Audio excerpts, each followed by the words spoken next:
It is high noon on July 27, 2010, and the Tuesday edition of the Daily Journal is upon the streets. Mike Fry here with Caleb Benoit. And Caleb, in Chicago actually yesterday, legislation was signed that makes it now a felony to place a false 9/11 call. This dates back to the serious injury of Kankakee County Sheriff's Deputy David Stukenborg.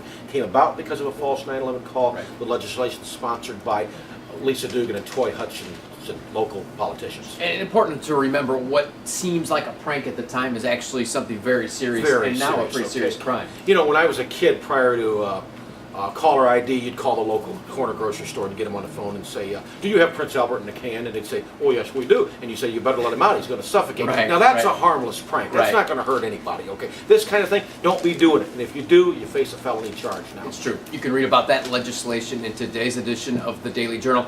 Mike, there's another story in the paper today that is interesting. Logan Marcotte, a 17-year-old from Bradley, actually had a dream fulfilled through the Make-A-Wish Foundation.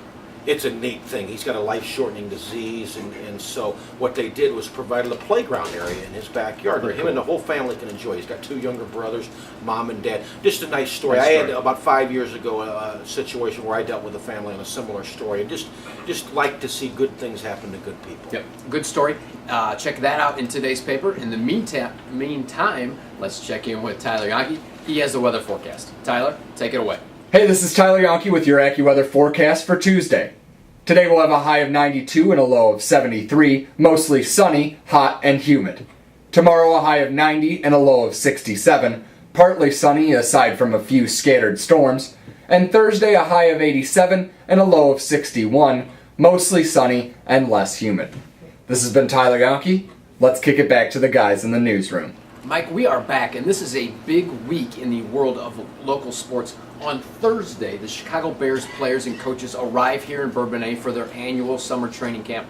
First practice is on Friday. Mike, in the sports section today, you can find a fan's guide to going out to training camp, how to get autographs with your kids, all the activities, these special events, things for children. Make sure you check that out in today's paper. Very helpful thing in the paper today. It tells you when the special days are. You know, there's like a Hispanic day, a family day, those sort of things. You can run with Staley over there, I think. The mascot. All kinds of action. I tell you, that first day, even though they're not practicing, that Thursday when they arrive, that's always a happening over there because those guys come in the Humvees and Lexuses and Mercedes and Cadillacs and so on and so forth. And, and you just they bring in the big TVs they buy down at the local Target or what have you. So kind of a scene, if you haven't seen it before, it's worth taking a look. First practice on Friday, free admission, gates open an hour before practice starts. And Mike, we are going to be there on Thursday shooting the News at Noon live on location. So look forward to that. In the meantime, check out today's edition of the Daily Journal.